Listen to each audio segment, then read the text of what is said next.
ilmu yang mereka anggap adalah dianggap ya, tentu tidak hakikat, eksak. Eksak saja sebetulnya tidak juga subjektivitas mereka. Misalnya begini, ini contoh sekian. Pernah saya lomba cepet-cepetan matematika. Kalau saya kan pernah dimintai konsultan sebagai badan Basnas Nasional. Mereka kalau ngitung ya zakat tijarah itu 2,5%. Misalnya zakat ziroah berapa? 10% atau 20%. Kangkang yang di sini tak pikir itu mesti bingung karena gaya porogabet itu mesti raiso. Dan mereka tak tantang, coba jenengan bikin porogabet, saya pakai matematika pesantren, itu cepet saya. Karena matematika kita adalah matematika ummi. Ummi itu orang Arab, ummiyin. Gak usah diterjemah apa, ya sudah ummiyin saja. Ummiyin itu keibu-ibuan lugu. Jadi kalau nggak bisa itu ya terlalu. Misalnya 2,5%, kalau kita bilang kan rubu'ul usyur. Ya sudah 1.000 itu diusurkan dulu menjadi 10. Setelah 10 itu kan misalnya ya 1.000 berarti usurnya 100, ya kan? Setelah 100 cari rubuknya berapa?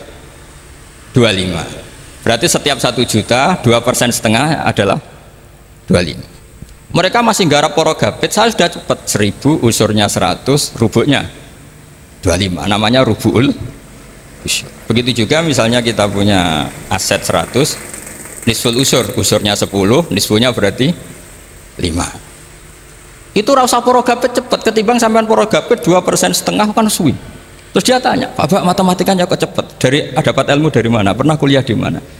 Ya saya ngaji di Sarang sama Mbah Mun, terus saya ngaji beberapa ilmu. Nah, kelirunya rata-rata santri itu faraid itu ya ora seneng. Nah, bulat. Nah ini cerita saja. Jadi kita bisa membuktikan ke khalayak ramai kalau kita tidak kalah. Khawarizm Al-Jabar terkenal di barat, Avicenna atau Ibnu Sina itu ya dengan ilmu-ilmu umum. Dan mereka fasih sekali menerangkan ilmu medis, ilmu apa. Fasih sekali. Sehingga ketika sekarang teknologi katanya adanya di barat, di Eropa, sebenarnya mereka itu kagum sama Islam. Karena mereka ngakui bahwa di antara ilmu itu dari Islam, zaman Khawarizm, zaman Al-Jabar, zaman Avicenna, zaman Ibnu Rus dan sebagainya.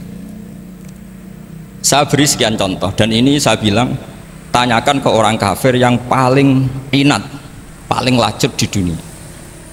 Tanyakan ayat ini, pasti artinya seperti ini. Yaitu ketika ada fenomena likuifaksi, tentu kalau di Jogja kan ada grup ilmiah. Mereka tanya saya, Pak, apa ada teori manusia itu ditenggelamkan di bumi? Yang teori, bukan kasus, bukan peristiwa sejarah. Kalau peristiwa sejarah kan ada korun. Saya ditanya gitu tuh saya jawab, aamin tuman fissama ayakhsifa bikumul ardo faida hiya tamur. Apa kamu merasa aman di dunia sementara pengendali langit, man fissama itu pengendali langit. Ya siapa saja, bisa malaikat atau bisa Allah, man sing kudratu fissama, itu ahli tafsir beda pendapat. Yang enggak beda yang enggak pernah nafsiri gitu. Jadi yang enggak beda karena enggak pernah nafsiri. Ayak sifat bikumul ardo, bahwa bumi ini bisa ditenggelamkan. Faidah ya tamur, ya memang bumi itu bisa meleleh. Terus saya memberi sekian argumentasi. Kalau kamu katakan justifikasi ilmiah karena kadung Islam dan kadung pegangan Quran, mungkin Anda akan bilang saya ini justifikasi, nyari pembenaran secara syariah. Tanyakan ke ahli lughat yang non muslim, maknanya ayat itu tetap seperti itu.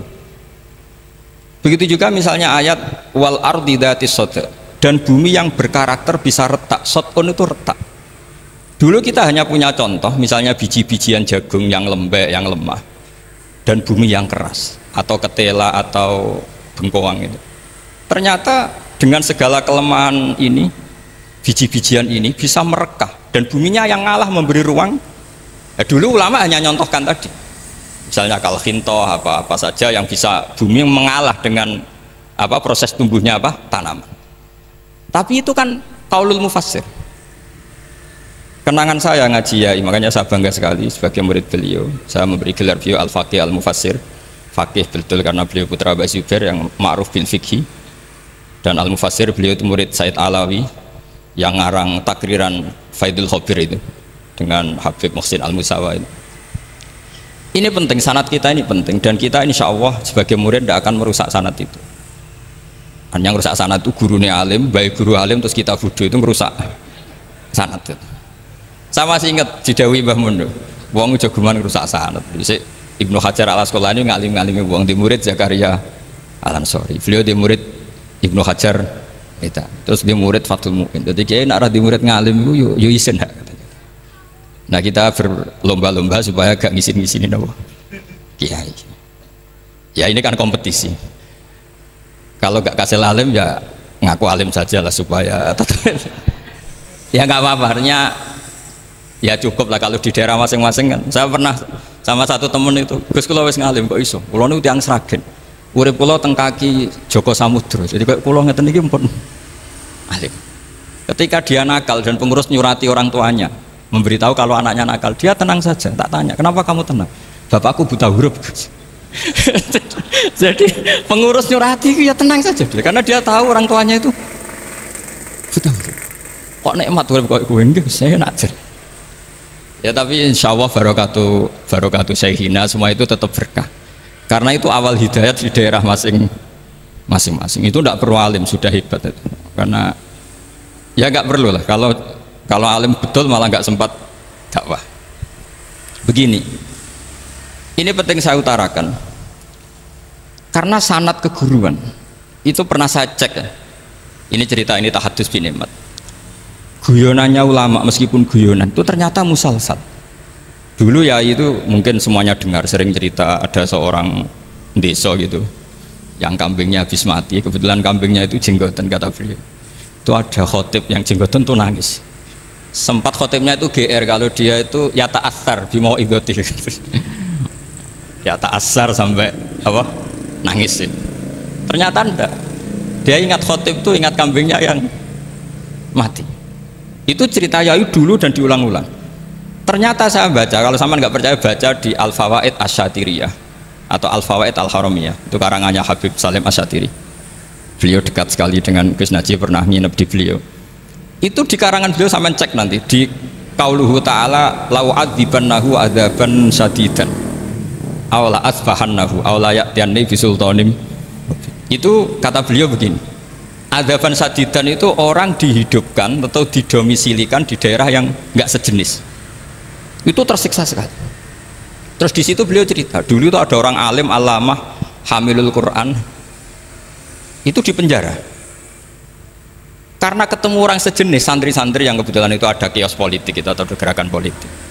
Itu di penjara itu asik saja. Bahkan banyak alumni penjara itu udah hafal Quran. Yang sebelum hafal ada yang bebas, nggak mau bebas karena ingin meneruskan hafalan dengan saking keramatnya tadi orang alim yang hafal Quran. Suatu nanti kalau nggak percaya nanti dicek. Kitab itu sekarang gampang didapatkan. Al-Fawaid apa? Asyatiriyah atau Al-Fawaid Al-Haramiyah itu namanya itu. Itu ternyata terus penguasa ini ngerti ini di penjara kok happy-happy saja malah mulang Quran. Di penjara mek wong bedui sing ra roh wong alim ya ora roh kitab. Ternyata si bedui tadi pertama melihat syekh yang jenggotan tadi ingatnya sama kambing tadi. Langsung dong ya Allah saya ingin bebas. Artinya betapa tersiksanya orang dikumpulkan orang yang tidak sejen. Dan guyonan itu ada di Al-Fawaid Asyatiriyah. Betapa ini al-arwah junudun mujannat. Mbah Mun muridnya Sayyid Alawi pernah cerita itu, meskipun dengan analogi kias yang beda. Sayyid Habib Salim Asyatiri itu malah cerita itu ditadwin, dimudawankan, yaitu ditulis di kitab. Itu kan luar biasa. Dan saya punya kitab itu. Kemudian yang sama lagi adalah Yai sering berkeyakinan annal ardo kurawiyah. Meskipun sampean mungkin lihat di video-video nak bumi itu flat, itu orang nggak mau mikir mungkin ya. Annal ardo kurawiyah. Saya percaya beliau karena beliau orang alim dan saya percaya teori falak. Kemudian saya cek di tafsirnya Imam Habib Satiri tadi di ayat watarol jibala tahsabuha jamidata wa hiya tamurru marras sahab. Kata beliau annal ardo kurawiyah wa anna hadhil ardo tamurru kal jibal atau tamurru mamarul jibal marul jibal. Ketika dia ditanya apa alasannya, watarol jibala tahsabuha, kan ada kata tahsabuha. Tahsabu itu hasibah yahsabu husbanan. Kalau sebagian lughat hasibah yahsibu husbanan. Nah, itu sekarang, kata beliau, itu sekarang. Kenapa itu sekarang? Idlah husbana hunaka. Kan ada mufassir yang mengatakan tamur rumah sahab itu nunggu di akhirat. Wa tarol jibala tahsabuha jamidata wa hiya tamurru marras sahab. Marras sahab itu nunggu nanti di akhirat. Tapi kata Habib Salim Asatiri tidak di dunia. Idlah husbana hunalika itu akhirat maksudnya. Di akhirat husban itu artinya kan nyongko, ngiro. Di akhirat semuanya itu ilmul yakin, ainul yakin. Jadi kalau tahsabuha pasti di dunia, karena adanya husban, dugaan hanya ada di dunia. Lagi-lagi muwafaqah bainahu wa baina Habib Salim Asatiri. Dan di situ detail sekali. Cara beliau nulis tafsir, pengalaman ngaji sama Said Alawi, tanggalnya. Begitu juga saya dulu ngaji sama Yai, banyak sekali. Diantaranya yang saya syukur sekali, yaitu tadi Ulumul Quran. Dulu di MGS yang ngajar Faidul Khobir beliau sendiri, dan kita syukur sekali. Jadi ini pengalaman-pengalaman kita sebagai murid, sebagai penerus